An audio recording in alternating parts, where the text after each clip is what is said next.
लेकिन मनीष, एक बात इस लिहाज से चर्चा करूंगी, हम ट्रंप और डील को लेकर जिस तरीके से एक सिनोनिम समझते हैं, आज एक ह्यूमन टच देखने को मिला। और ये ह्यूमन टच की भी बात इसलिए कर रही हूं क्योंकि जब जब उन्होंने वॉर की भी बात करी तो उन्होंने उस लिहाज से चीजों को सामने रखा और अंत में यह कह दिया कि ये सेंसलेस वॉर है।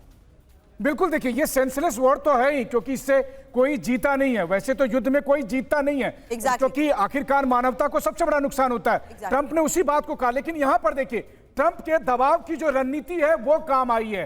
ट्रंप और जेलेंस्की के बीच झगड़े के बाद से जिस तरह से ट्रंप और उनकी पूरी टीम जेलेंस्की के खिलाफ हमलावर हो रही थी और जिस तरह से उन्होंने कहा था कि अब समय आ गया है कि जेलेंस्की को यूक्रेन से हटना पड़ेगा, उसका असर दिखा कि ट्रंप के भाषण से कुछ घंटे पहले जेलेंस्की ने सरेंडर कर दिया। ट्रंप के सामने जेलेंस्की ने सार्वजनिक तौर पर बयान दिया, माफी मांगी, खेद जताया और ट्रंप को चिट्ठी लिखी। और ट्रंप ने अपने भाषण में बताया कि मनीष, थोड़ी देर के लिए आपको रोक रही हूं, एक बड़ी जानकारी आ रही है, उसके बाद आप अपनी बात पूरी करिएगा। अपने भाषण में जेलेंस्की पर नरम दिखे हैं डोनाल्ड ट्रंप, ये बड़ी खबर सामने आ रही है। ट्रंप ने जेलेंस्की की चिट्ठी का हवाला दिया, यहां पर लेटर को कोट किया गया।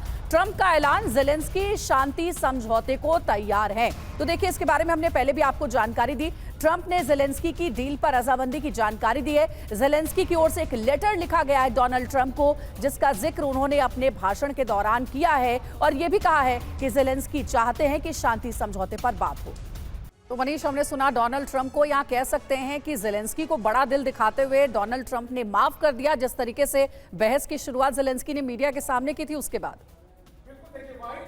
जब ट्रंप और जेलेंस्की के बीच बहस हुई थी, जुबानी जंग हुई थी, पूरी दुनिया ने देखा था कि किस तरीके से जेलेंस्की ने जो दुर्व्यवहार किया था, बदतमीजी की थी राष्ट्रपति ट्रंप के साथ। और उसके बाद से ट्रंप ने कह दिया था कि अब समय आ गया है, जेलेंस्की को जाना होगा, यूक्रेन से जेलेंस्की को हटना होगा, राष्ट्रपति पद छोड़ना पड़ेगा। लेकिन अब जाकर आज ट्रंप जब संसद में बोल रहे हैं तो वो ये कहना चाह रहे हैं कि जेलेंस्की लाइन पर आ गए हैं।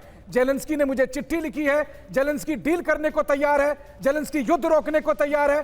तो ट्रंप ये बता रहे हैं कि मेरी दबाव की रणनीति काम आ गई है और मैं जैसा चाहता था वैसा होने जा रहा है। यहां पर राष्ट्रपति ट्रंप के साथ साथ वो एक बिजनेसमैन ट्रंप की भूमिका में भी है। अमेरिका को रूस यूक्रेन युद्ध के बाद भी अभी भी बिजनेस चाहिए, उसे वो मिनरल्स चाहिए। ये बताने की कोशिश कर रहे हैं कि अब जेलेंस्की दोबारा से आएंगे और फिर जो हम चाहते हैं उसी शर्त पर वो यहां पर आकर साइन करेंगे। इस बात की जानकारी उन्होंने संसद के जरिए पूरी दुनिया को दी। उन्होंने ये बताने की कोशिश की है कि आपने व्हाइट हाउस का झगड़ा तो देखा ही था, लेकिन आज उन्होंने संसद में ये बताया कि जेलेंस्की किस तरह से सरेंडर कर चुके हैं, जेलेंस्की ट्रंप की शर्त को मान चुके हैं। ये सारी जानकारी, इन तमाम शर्तों के बीच आपने एक शब्द अब से थोड़ी देर पहले मनीष कह दिया, डील।